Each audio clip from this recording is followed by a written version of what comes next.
Inilah suasana Pasar Beringharjo.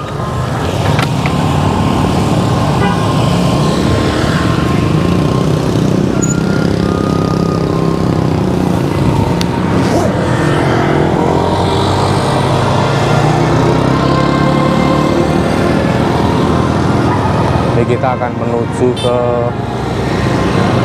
tempat orang jual beli bunga tabur.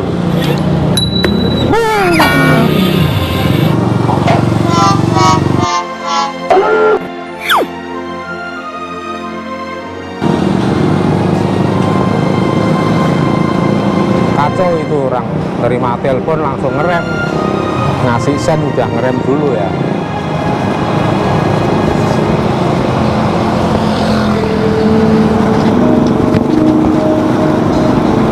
Nah ini Pasar Beringharjo seperti ini, aktivitasnya juga ya lumayan sih sejak ada COVID muncul di Jogja. Suasananya juga seperti ini, new normalnya ya seperti ini.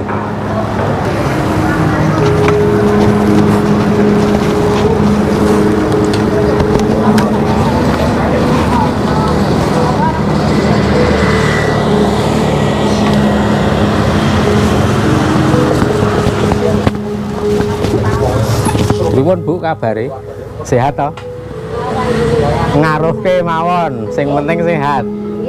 Amin. Nah, Napa ruwan napa ora tindaknya kan ini. wah dilarang. Mboten purun. Nggih. Pokoknya dilarang temen.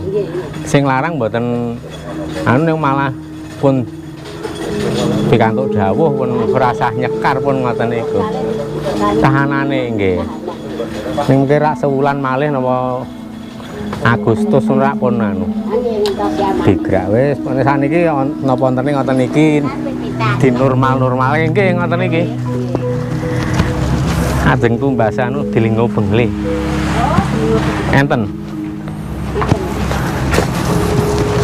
Dilinggo Bengle, kula tak tumbas gangsal 1000 mawon.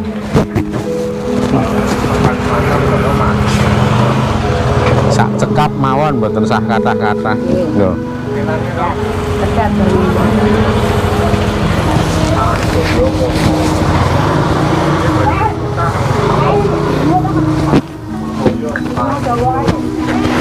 Oh telas.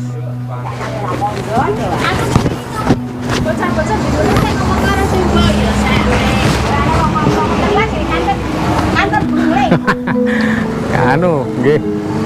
Anu. Nggih benglene mawon nggo tambah kecelik.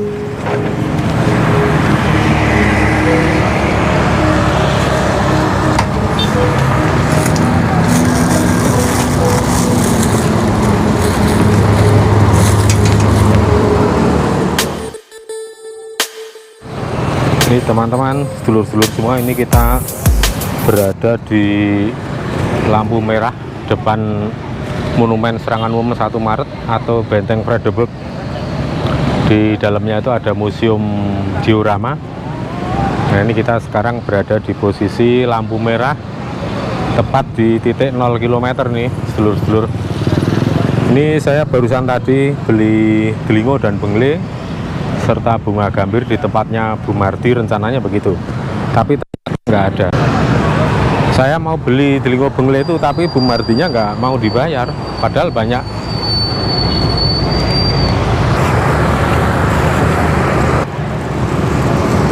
Delingo Benglenya segini nih, nggak mau dibayar. Nah itu ya, ada cerita tentang Bu Mardi. Bu Mardi ini usianya sudah 77 tahun sekarang. Beliau aslinya dari Klaten, terus sudah puluhan tahun jual bunga di Pasar Beringharjo ini. Sebentar, ini jeda sedikit, kita minum jamu dulu. Ini empon-empon ini ya, dulu ya.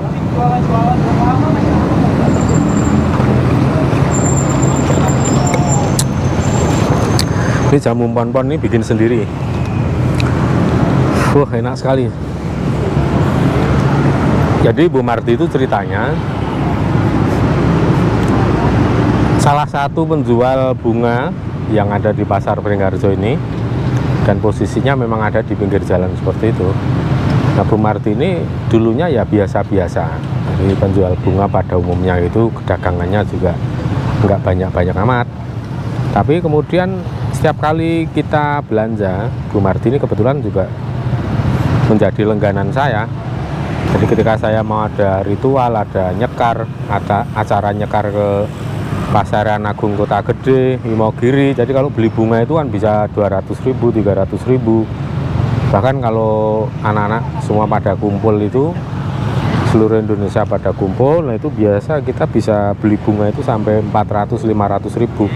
Belum lagi kalau pas bunga lagi mahal ya. Bunga lagi mahal itu, bunga melati aja pernah itu 400.000 per kilo. Bunga kenanga itu 200.000 per kilo. Pernah juga seperti itu.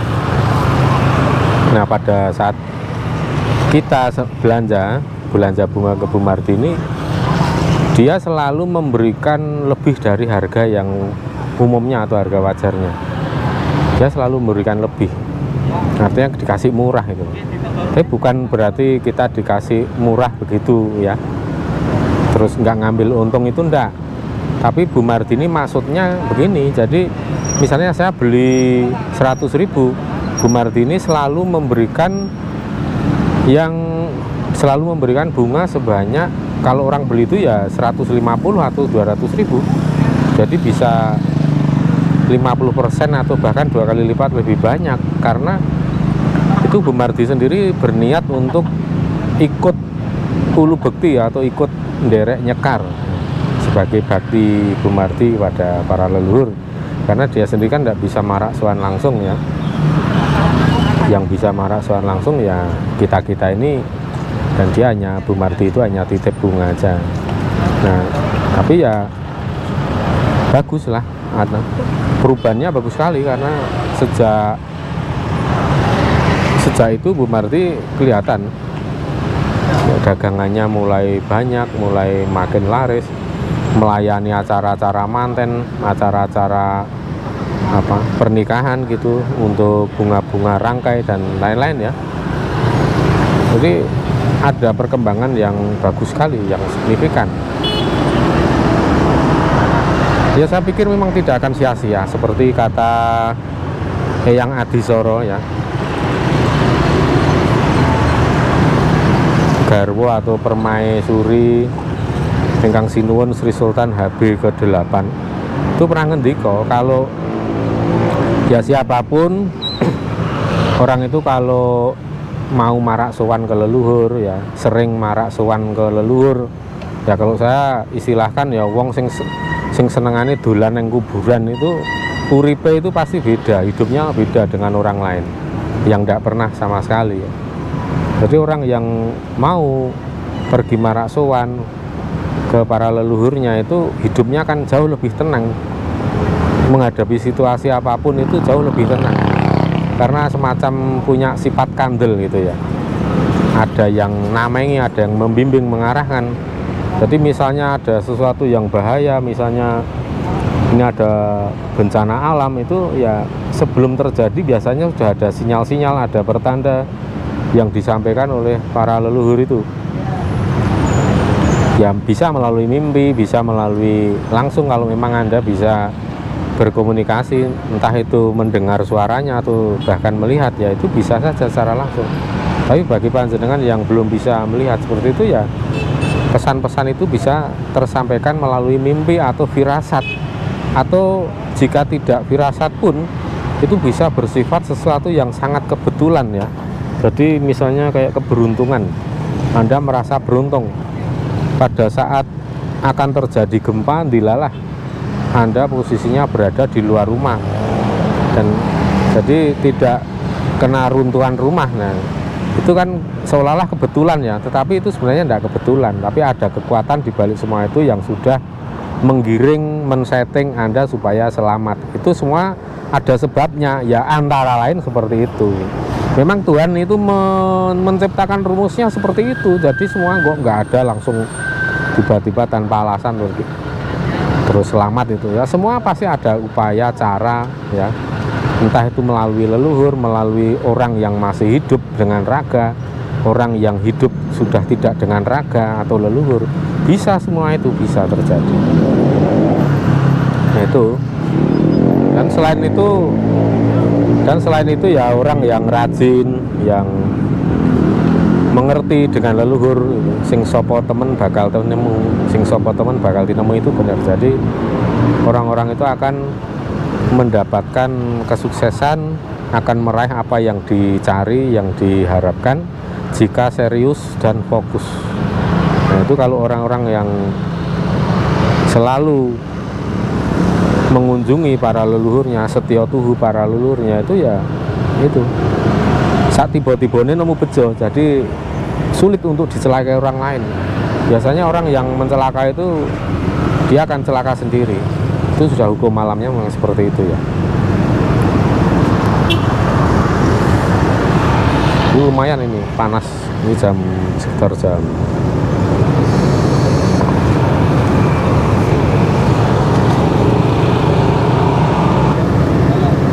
ini baru dapat 3 kilo ini naik sepeda ini tadi. Jadi itu sedulur-sedulur saya berbagi sedikit kisah ya tentang Bu Mardi ini.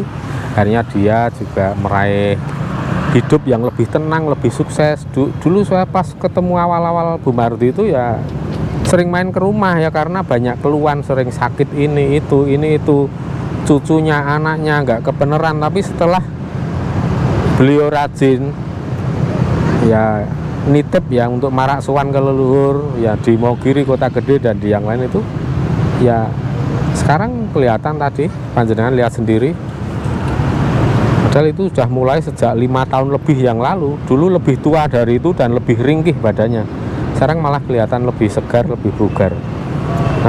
Nah itu ya saya hanya ingin berbagi ilmu, tip pada dulur-dulur semua.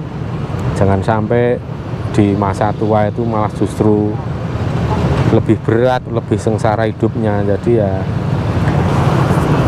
idealnya itu walaupun makin tua ya tetap sehat, tetap bugar, ayam tentrem, begitu sedulur-sedulur.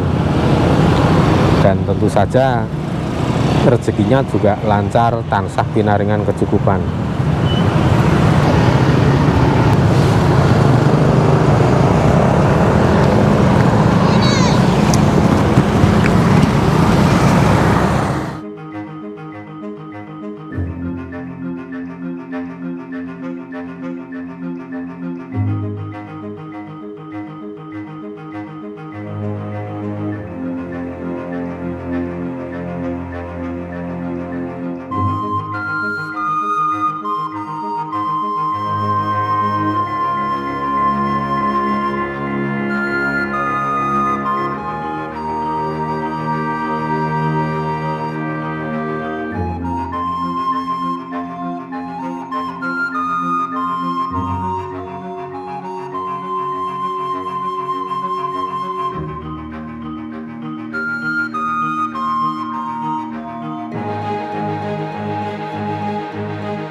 Bu, enten telinga bengle mboten? Tumbas, Bu.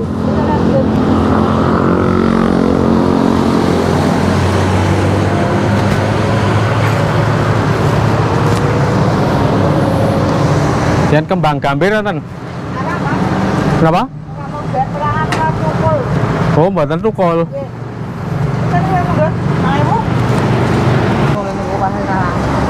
Pinten kula tumbas?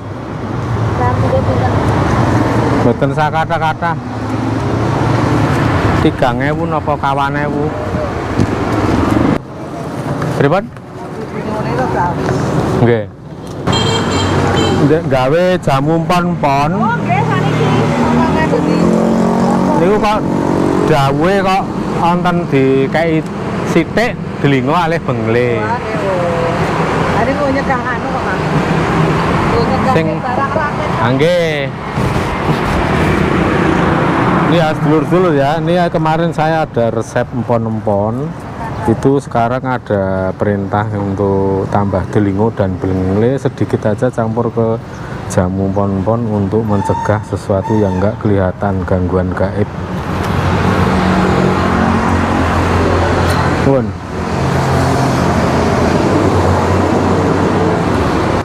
Kembang gambir wite do ditebang. Karo nang Mbak Kabeh beneran kan ke pasar rene. Elok ya. Pun nuwun nggih, Bu.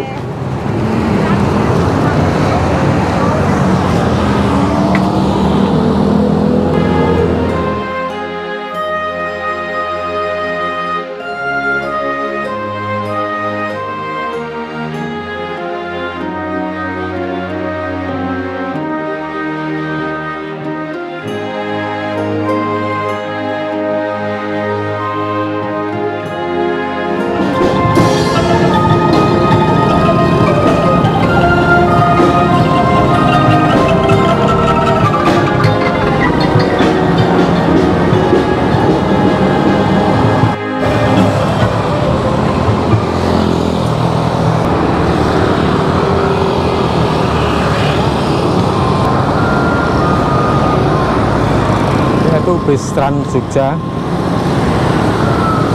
itu sudah ada sebelum Transjakarta lahir. Di Jogja sebenarnya sudah ada Trans Jogja ya, karena di sini angkutan dalam kota memang tidak boleh atau ditiadakan karena seringkali menjadi biang kemacetan itu. Ayo kita genjot ngejar lampu hijau.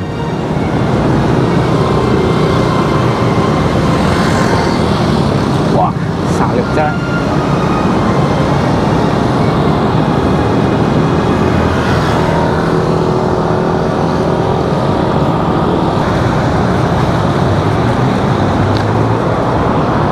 Ini sebelah kanan Taman Pintar nih, selut-selut. Taman Pintar. Ada simulasi gempa sampai 8 skala Richter.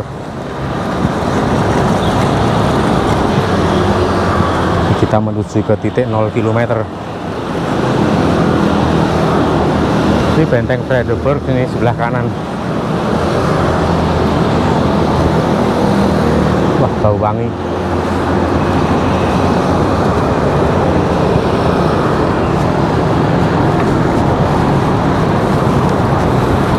Jadi ini ada leluhur yang usul untuk menambahkan delingo bengle ini ke dalam jamu empon-empon supaya untuk menangkal hal-hal yang sifatnya gaib, yang sifatnya metafisik, yang berpotensi mengganggu. Tapi harus hati-hati menambahkan, terutama bengle, karena bengle ini keras baunya. Jika kebanyakan sedikit, wah udah blenger rasanya. Nah, itu alun-alun utara dan keraton.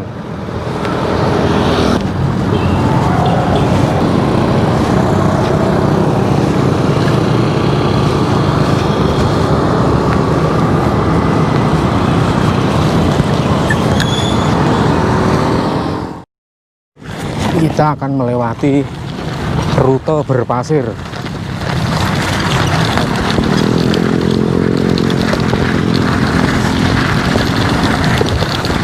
Ini selain berat digenjot, juga keseimbangannya mesti lebih baik.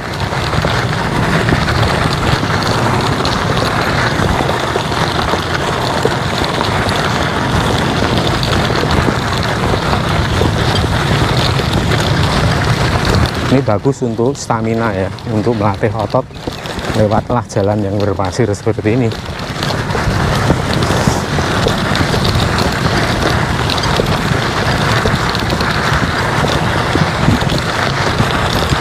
Nggak perlu jauh-jauh jaraknya. Ini 500 meter aja udah lumayan gigi otot.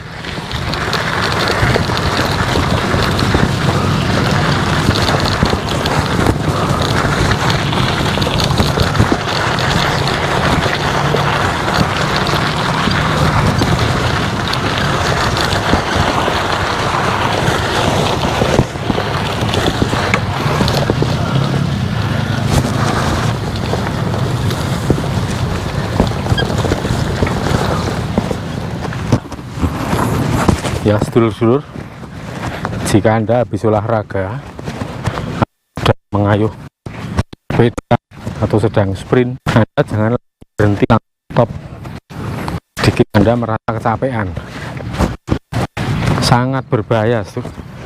Jadi begitu Anda berhenti itu harus tetap bergerak, misalnya tetap berjalan agak cepat begini, berjalan lebih cepat supaya apa, jantung itu langsam penurunan, bergerak berjalan.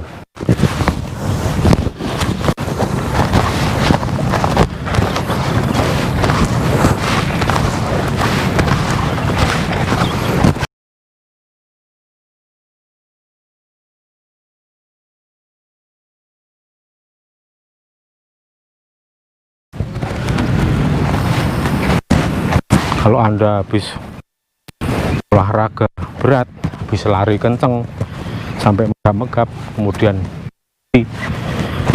kondisi badan lebih banyak diem, wah itu bisa minimal pandangan bisa menjadi gelap dan pingsan. Kalau udah pingsan ya udah.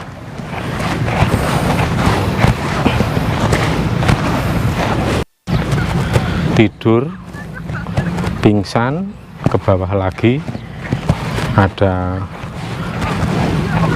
anestesi, bawahnya lagi koma, di bawah koma udah mati, kematian. Ya, setelah kita lebih cooling down, jika ingin olahraga yang lain bisa, misalnya melakukan push up ya. Push up ya ala kadarnya aja.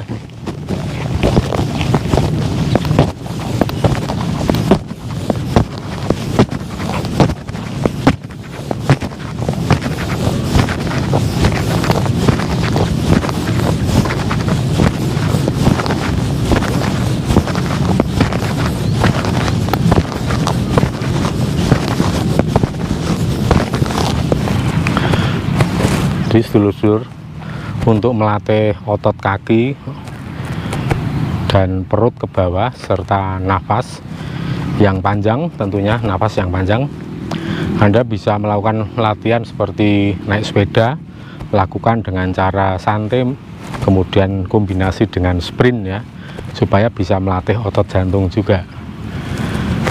Kemudian mengukur kemampuan detak jantung atau maksimum, rata-rata maksimum detak jantung ya, itu gampang. Jadi usia Anda itu berapa ya, kemudian angka 220 ya, jadi bayi lahir itu, anak kecil yang masih bayi usia 1-2 tahun itu detak jantungnya bisa mencapai 220 kali per menit. Nah itu sekarang makin banyak usia manusia, usia seseorang itu nanti detak jantungnya juga akan makin menurun, kemampuan atau jumlah per menitnya juga akan menurun. Nah rumusnya, Anda umur berapa itu dibuat untuk mengurangi. Jadi misalnya 220 dikurangi usia Anda misalnya 40, nah berarti detak maksimum jantung Anda itu bisa mencapai 180 kali per menit.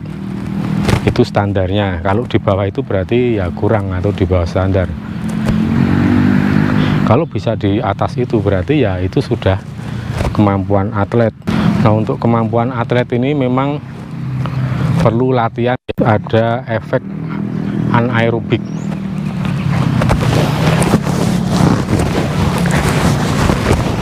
Jadi ada peningkatan kualitas dari hari per hari, itu ada peningkatan kualitas, peningkatan durasi juga.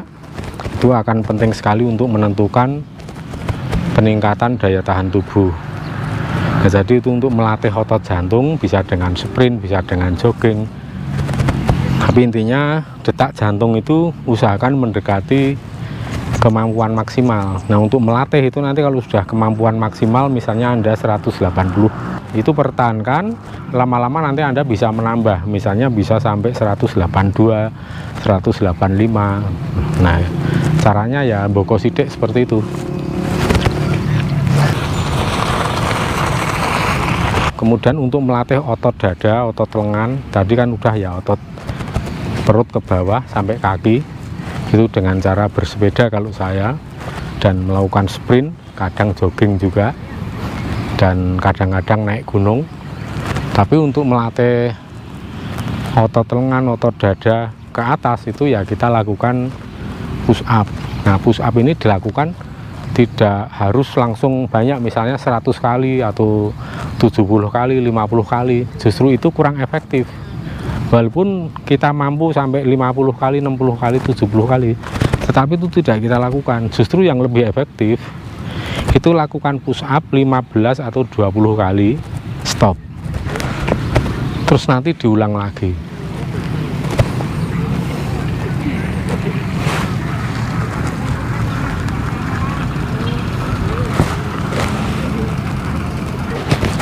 Jadi Anda lakukan push up misalnya 10 kali, 15 atau 20 kali, tetapi diberi jeda, nanti ulangi sekuat Anda, misalnya bisa 5 kali, 6 kali, itu justru akan efektif sekali untuk membangun, melatih otot-otot dada, otot lengan Anda, daripada Anda melatih hanya 50 kali kali 2. Itu jauh lebih efektif kalau dilakukan 15 atau 20 kali kali 5 atau kali 10.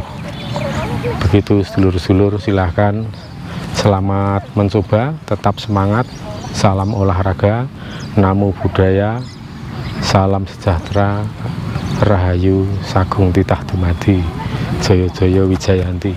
Mari kita latih lagi otot-otot dan nafas dengan cara berjalan naik sepeda melewati pasir.